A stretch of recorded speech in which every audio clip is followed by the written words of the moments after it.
A very good evening to one and all present, and welcome to a brand new episode of VUTV by Vijay Bhumi.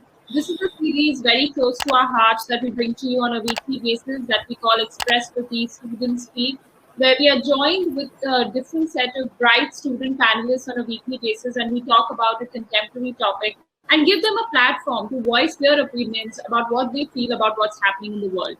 Today, we're actually discussing a rather important topic. This episode's been in the pipeline for a while now. This is a conversation that I think is really important that we have with youngsters today, considering what they've been through in the past 1 year. Today, we're talking about mental health and how it matters for the student. And who better than a student to talk about their experiences, share their experiences with us, and tell us how they feel.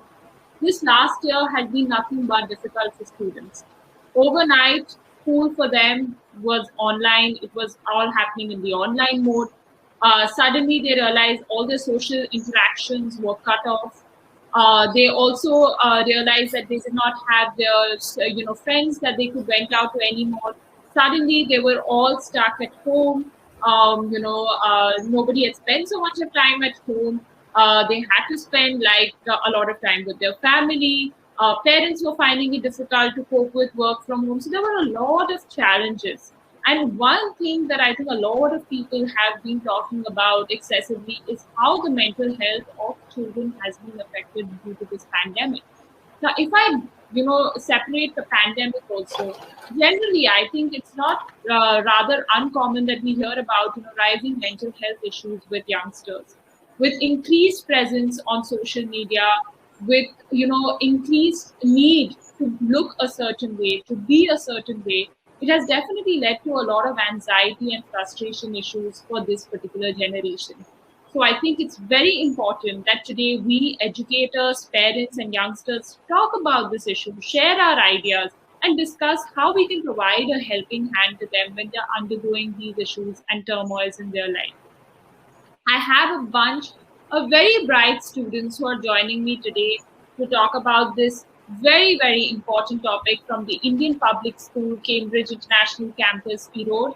I would first like to thank the school for giving me an opportunity to interact with these students and facilitate this session for us. Thank you very much to the teachers, and thank you very much to the school administration and the principal.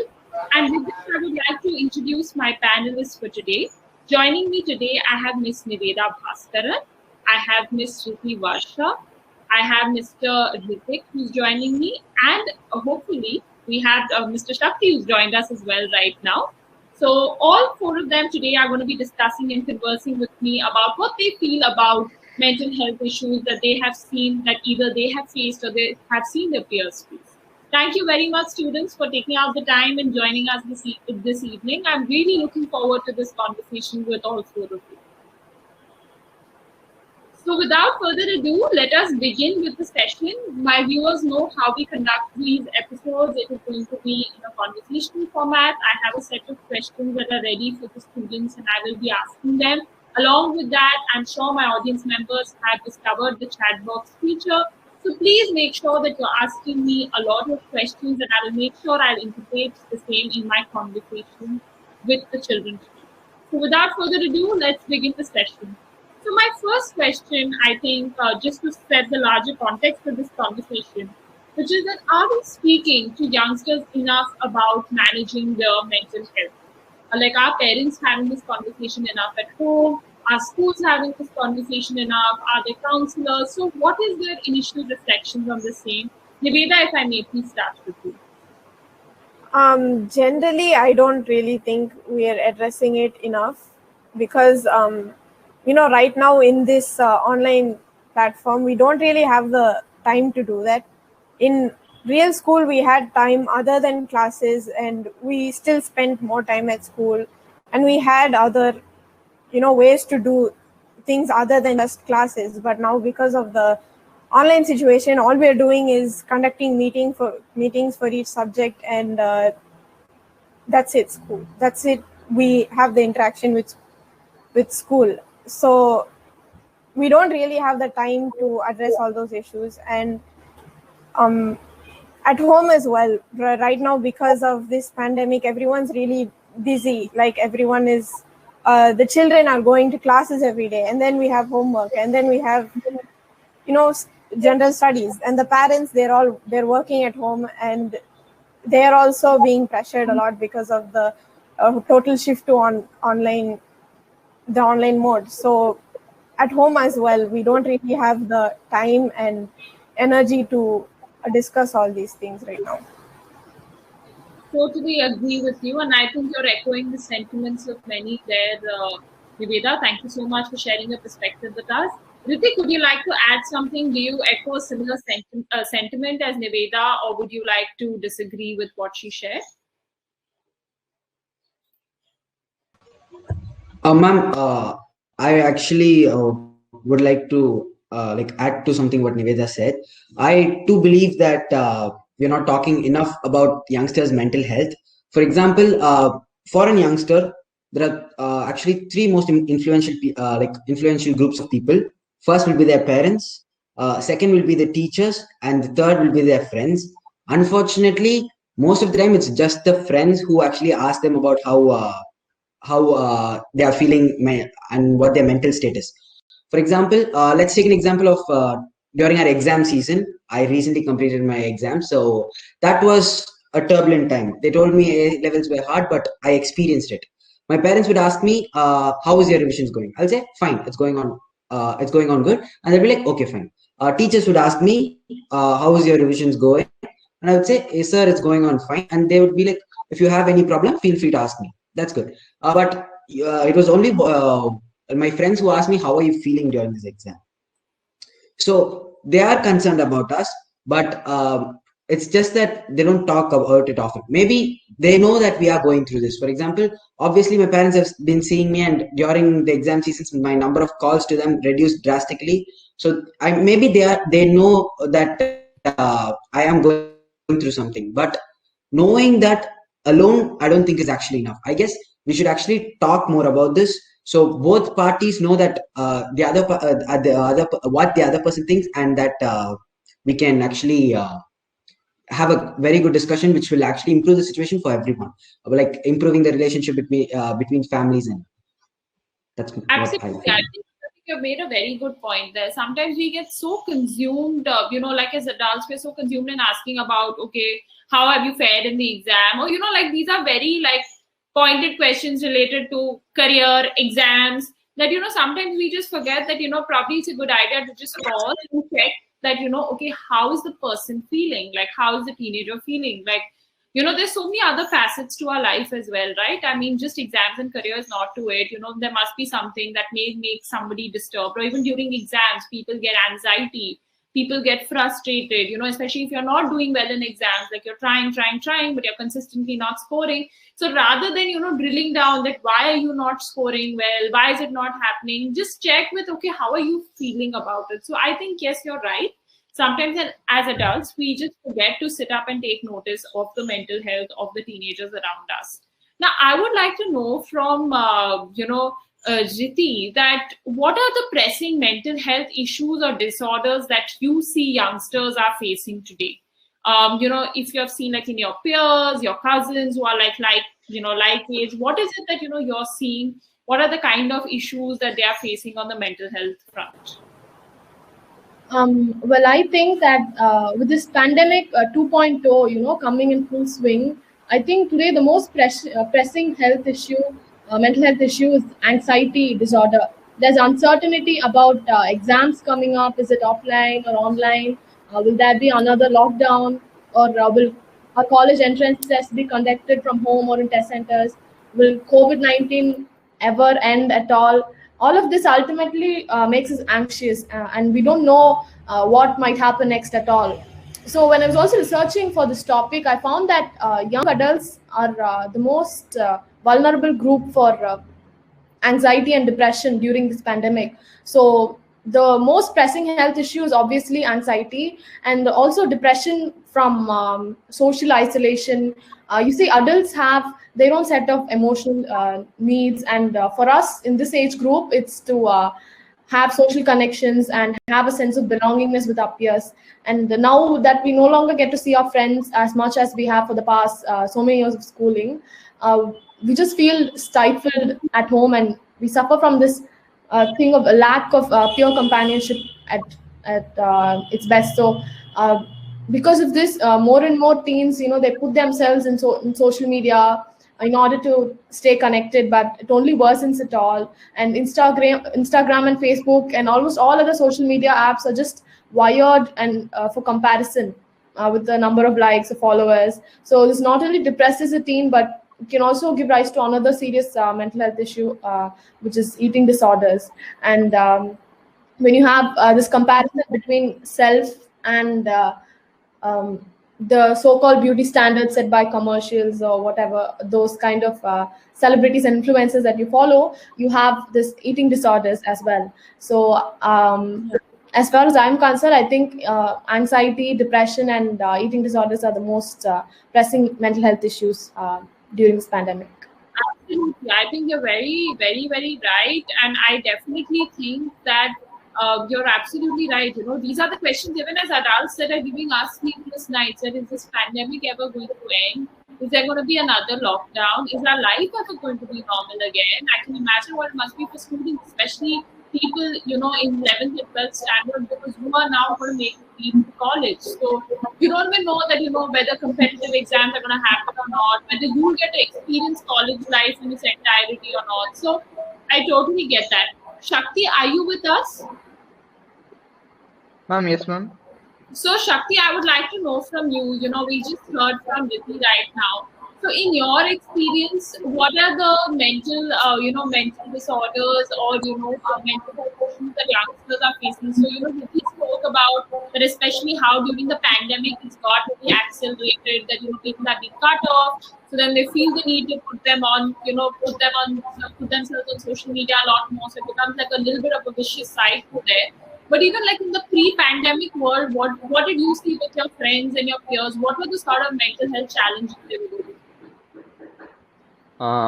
Ma'am, the first thing that I saw was that like when peers are like forming a group, ma'am, a few of them influence the others into unproductive and unnecessary tasks, and they are being negatively influenced by their peers.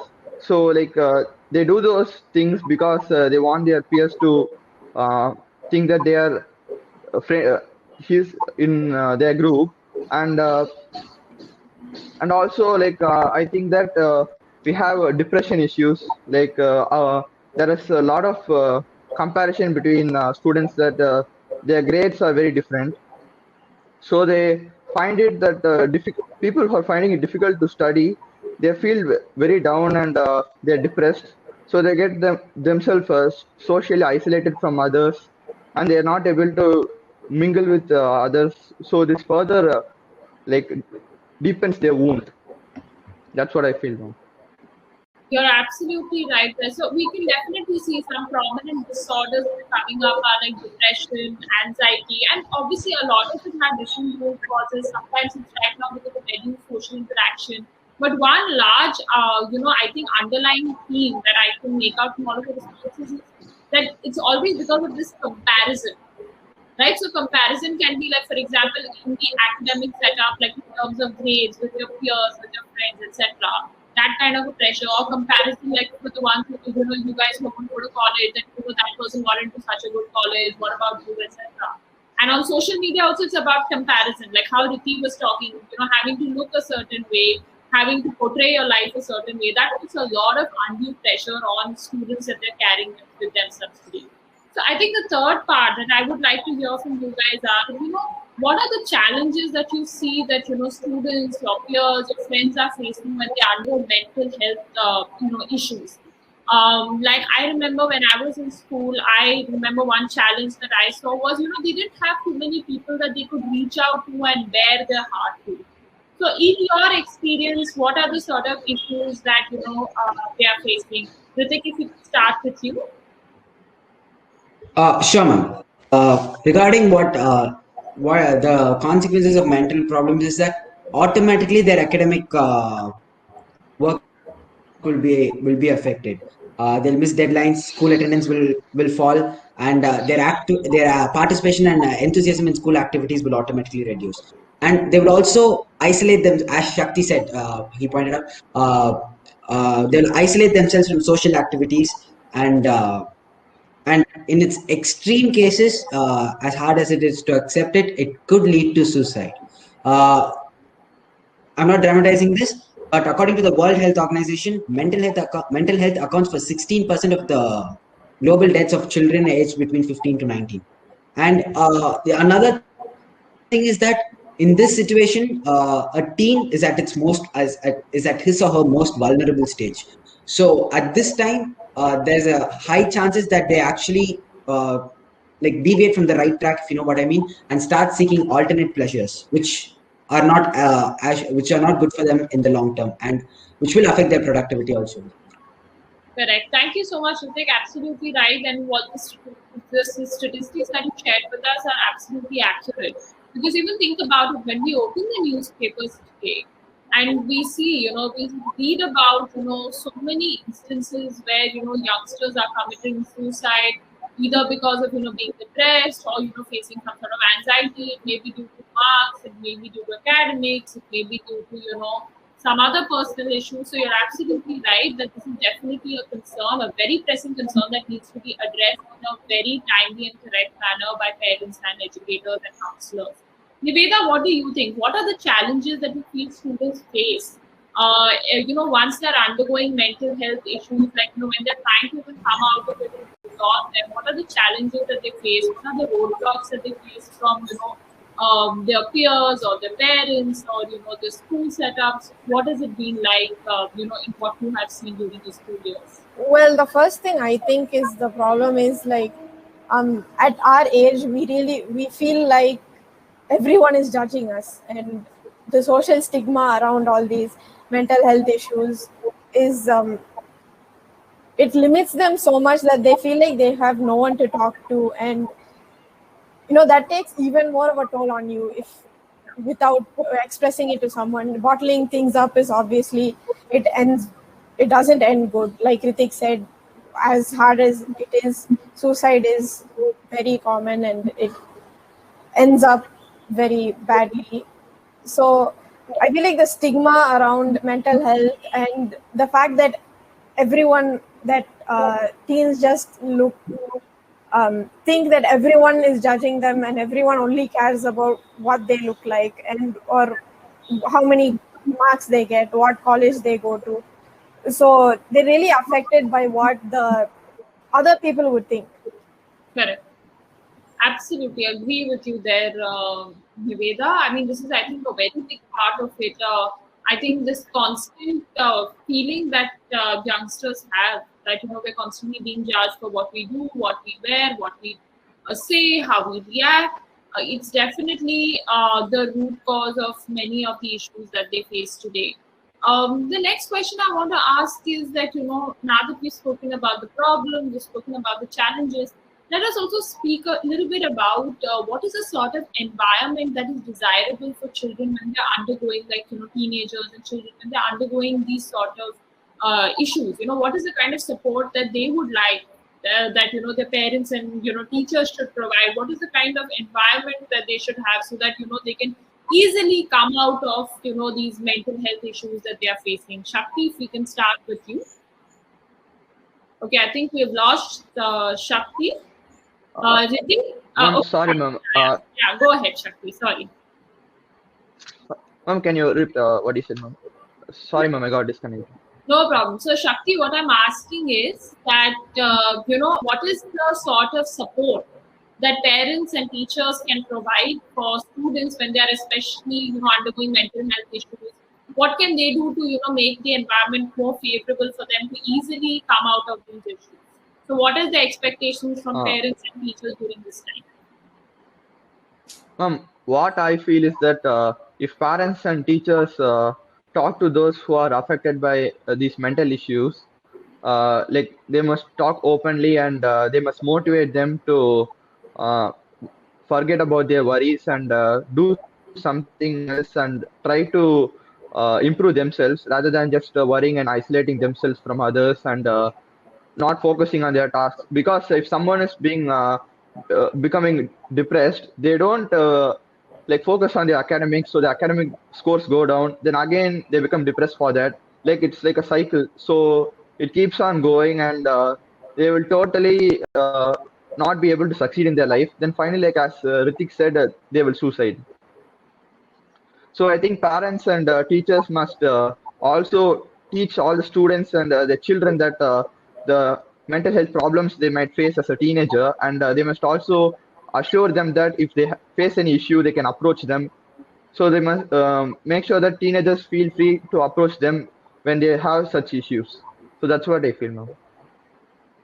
Correct. That really makes sense. Shruti, would you like to add something to that, to what Shakti said? Yes, ma'am. Your question was well, how teachers and parents can provide a secure environment. So I think And to basically support students when they're undergoing this yes, issue. ma'am. There are two aspects. There's teachers, what they can do, and parents, what they can do. Teachers, I think, only when they have a friendly approach, and when they're receptive to the needs of the students, students will come up to share any kind of mental health issue that they might be facing.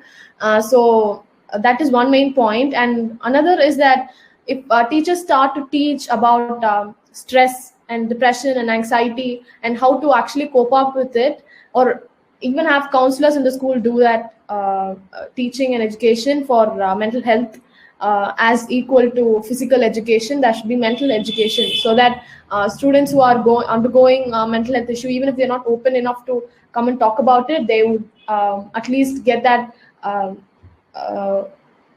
education to solve it or cope up with it in a healthy way.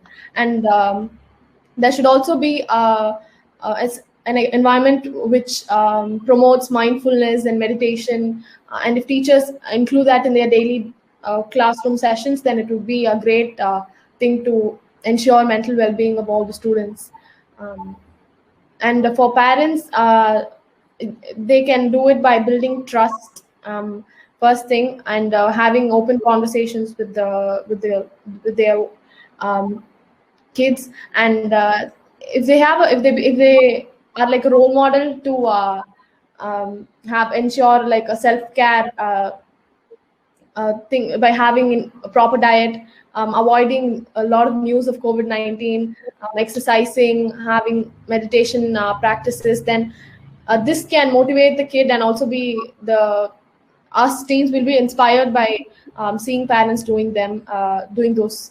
So that will have a really nice impact on the mental well-being of students.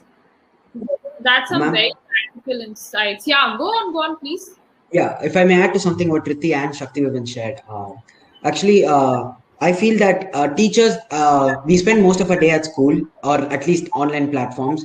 So teachers see us in school and parents see us when we are in homes. So during a time when teachers and parents get to interact, which is usually during the parents teachers meetings or open forum as it is called in our school. Apart from grades, or like usually they talk about grades. I mean, I'm not saying that they should not talk about grades, but apart from that, if they could take that one extra step and start talking about how the child is feeling and how homeworks are, instead of asking whether the child is finishing all homeworks, maybe asking how the child is feeling about all the homeworks. And just talking about this will actually help the parents and teacher understand that the child is going through something. And as Riti said, this should result in parents giving the necessary help that the child needs, whether it be taking the child to a counselor or something. And in some cases, it's actually different for every child. So it's maybe I would not like someone to be speaking about how I should overcome stuff. At times, I would like it when my parents and teachers respect me and give me that personal space, allowing me to interpret and reflect on what happened and how I can better do things. I believe that what I learned from that process will have a long-lasting impact than what a counselor or an expert would speak to me about.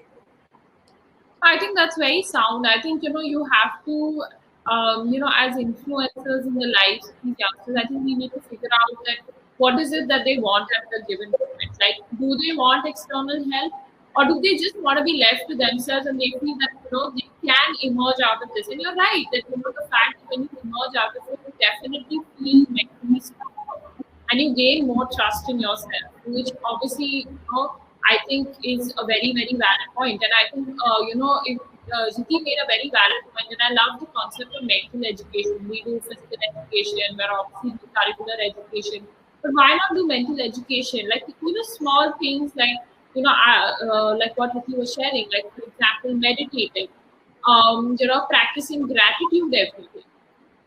Just sort of centering yourself and focusing on yourself, focusing on the energy inside. I think that can make a big difference. Like all you need to give yourself is 5 minutes in a day, which is not a lot in 24 hours, where you can spend some time just by yourself. And I think if parents and if teachers can sort of intervene and make this a part of the lifestyle of students, I think it will really take them a long way. And I totally agree with Vicky also about leading with example. So because at home you have your parents, the fact that if they are practicing these kind of things, if they're keeping themselves physically and mentally fit, that's obviously going to motivate you to do the same as well. So I think that's some very valid points that are being there. Now I would like to know from you guys, I think one of the biggest roadblock a lot of students face is that even if they're going through an internal turmoil, is that they don't feel very comfortable talking to their parents. Like there's usually a little bit of a wall that is created there. So how do we get past that? How can what kind of things can parents do to make the environment at home more dialogue friendly, more conversation friendly, so that children can actually reach out to them when they need that help and seek their advice. So Niveda, what do you think? What can parents do to make their home more friendly for dialogue? Well, making the home more friendly isn't very, it's not a one-day thing. So what I think can happen is, if the parents just see the child not as their child, they need to protect them. What I feel like can happen is just them talking like two normal human beings, like sharing whatever they want to share, not just that the kid is telling the mom or dad, I did this in school today. Just talking as two normal human beings will really make the environment very friendly. So what I've experienced is, some teachers, I know this is about parents, but I want to say like, so some teachers, what they did with us was they treated us like people. They not just we are their students, and we ask them doubts about our school subjects. They what the teachers did is they took our own opinions about anything, not just school related things. So that just made the environment really comfortable, and the student doesn't feel like the teacher is a higher authority. They feel like the teacher or the parent is there to help them. So I feel like that could play in the long term.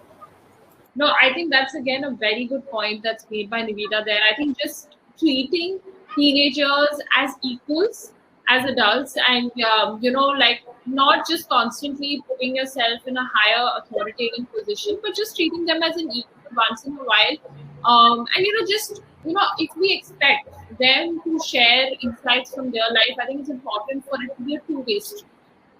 Right, so that's what's going to build that relationship of trust between you and the child. Because if they feel that you are trusting them with your life and with what you're going through, then the same way they can also trust you very easily. So I think that's actually a very good way to build that communication channel with your students. Like something very simple, even like as parents or teachers, something which we feel that giving them that importance once in a while, that hey, this is what is happening. Like if it's, for example, in a class, giving them the importance that, I'm wanting to, make the class more interesting. What do you guys think? A simple thing like this, where they feel that, okay, what they are saying is actually holds immense value to you. Or at home, with parents, like if you're undergoing any small minor issue, share it with, your children, and just, like say that, okay, fine, if you were in my place, what would you do? What do you think about it? I think that can really make a world of a difference in the way, they perceive their relationship with you. I think that's fantastic. So I see we're running out of time, but I definitely have to ask you one last question, because I have a lot of educators who join me on this particular episode, which is that what is the kind of ideal setup that you guys would like to see in schools to deal with mental health issues? So, like we were speaking, students end up spending a large amount of the days in school. So it's really important, like obviously, because school teachers, your counselors, they are constantly interacting with you. They might be, along with the parents, they're the first people to see the red flag signs that the child is disturbed, or there's something that's going on in the mind of the child. So while we might address, while we might recognize and identify that issue, the next question is how do we address it in an adequate manner? So what is the kind of ideal setup that we would see in schools that will actually be adequate to provide the required mental health support? So Riddhi, if we can start with you. Yes, ma'am. I already mentioned before, we need to give equal importance to physical education as well as mental education. So the first thing is first inculcating mental health education in the part of academics of the school itself, and hiring school counselors and or psychologists who are better capable of training students. And there is also an interesting thing which can be taught to students, which is mental health first aid, as in having how you need to be able to cope up with any sort of mental health issue if you have. So that kind of first aid for mental health can be taught to students, and there should be constant there should be two-way communication between the teachers and students, asking for feedback from the students, whether they are okay with the whether there's an overload of homework, or how their teaching methods can be improved so that it suits each of the students' needs. And also, if these are for the students who suffer a very mild level of mental health issue, but for the people who are in a severe mental health issue, in the severe side of the spectrum, then the teachers in each class should be equipped to identify those stressors from those students. So it would be better if the professionals can train each of the, even if it's a subject teacher, they need to train them to identify whether a student is mentally disturbed. So they can either meet them with the counselors, or in extreme cases give them professional help. So these are the things that teachers and the schools can do in order to, even if it's not an absence of mental illness, I think this would help in help the students in dealing with and coping up with mental health issues. I think that's wonderful advice, and I wish that all our people who join us, they are educated and caring to make note of this. I think this is what Dhruti has shared with us today is absolutely something that we all can actually implement in our institutions and in our homes. Ritik, would you like to add something to what Ritik said? Sure, ma'am. Ma'am, Ritik, hello, am I audible? Yes, you're audible. Okay. Ritik has suggested a lot of measures, and I personally feel that hiring a psychologist or people experienced in that field is the most effective way. But however, I also feel that simple things such as a teacher asking how did it go, or maybe like, okay, it's okay, don't stress yourself too much, we'll take care of it later. For example, during one of our online classes, it was right after lunch, so many students did not have lunch during the lunch break. The teacher was so kind enough to let us go. He was like, okay, fine, you go have 20 minutes lunch break, enjoy yourself, and then come back to class. So simple things such as this can help improve the student situation and prevent them from going to that extreme situation that Ritik said. Absolutely. So I think you're right. I mean, just showing a more humane side to students would definitely make a sea of a difference in the way they would also feel mentally, and the fact that they feel more comfortable to tell you more about what they're going through.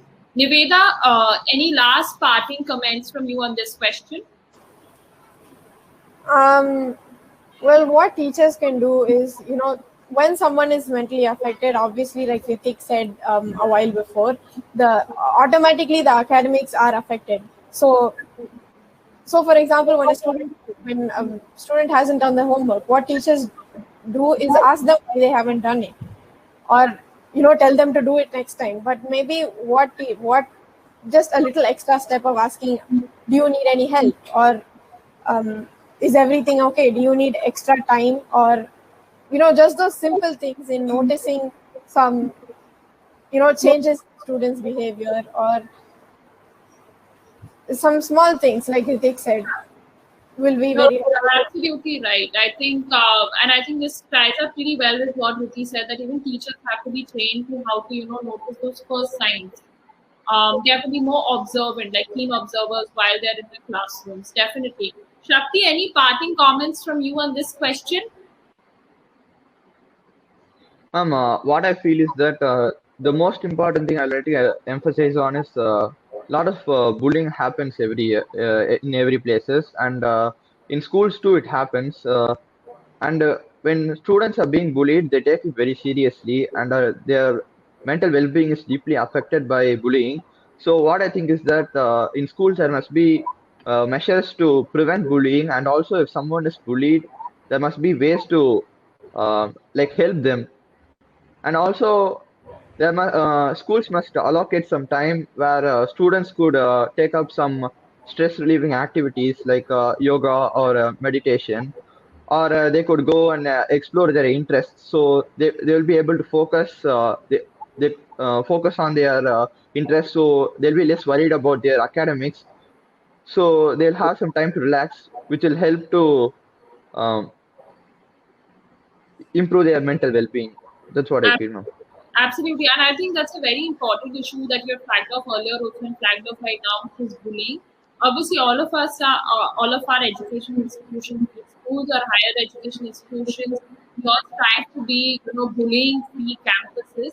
But sometimes I feel, we don't realize that there are also very subtle forms of bullying that we don't take notice of, and we realize that it can have a very lasting impact on a child's mental health, and it can really scar them for life.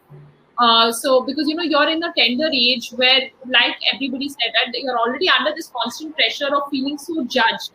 So when you add a trigger like this, it can really scar you for life and really change your outlook on multiple things, and even change the way you are socially and your interaction with people. So I think that definitely, like teachers, school administrators, all of us as educators, we have to constantly keep getting more and more sensitized to what are the most subtle forms of bullying that also do exist, how we can put an end to it. Also be a little mindful of what is happening on social media. Every bullying is not only physical bullying that happens on campus, but there's also cyber bullying that students go through. So sensitizing students about that, opening communication channels about that, talking to them about being responsible users of social media, escalating issues on social media when they go out of hand. I think all of that is something where all of us have to come together and provide that secure environment. It's definitely something that cannot be done overnight, but we definitely have to start, walking on that path. We have started taking baby steps, but we have to start taking longer strides now. And for that, it is important that, we work very closely with professional counselors. We work with also, people who are talking about, just using social media responsibly, to understand what kind of hazards exist for them in the social media space. So definitely, these are things that we do need to talk about and increase our dialogues about. With this, I have come to the end of this episode. I would really like to thank the Indian Public School for nominating such wonderful children. It was such a delight to be conversing with all four of you and hearing your thoughts on mental health issues and how we must be tackling them, and how we as parents and educators can improve to provide a more secure environment to teenagers and our children. So thank you very much, all four of you, for such a lovely conversation this evening. I would also like to thank the school coordinator, the school principal, for making this conversation possible for us. Thank you so much, everybody. And a very big thank you to my lovely audience who have been joining us week on week basis. It is your presence in these episodes that motivates us to bring you fresh and new content every week. So please do keep supporting us like this. It is also my pleasure to announce that we have officially completed 1 year of VUTV. and my God, what a journey it has been. We have brought to you 150 plus episodes, spanning across different topics, talking with various students, various educators, with various thought leaders in their in their professions, corporate leaders. So it's really thanks to all our viewers and subscribers, because of which we have been constantly motivated to bring you episodes on a weekly basis. So thank you very much, everybody. We will see you again next week with the next new set of students, where we'll be talking about another very important topic, which is hearing from the students how they feel about patriotism and nationalism. So thank you so much, everybody. Stay safe, everybody. A very happy Holi in advance, and we'll see you next.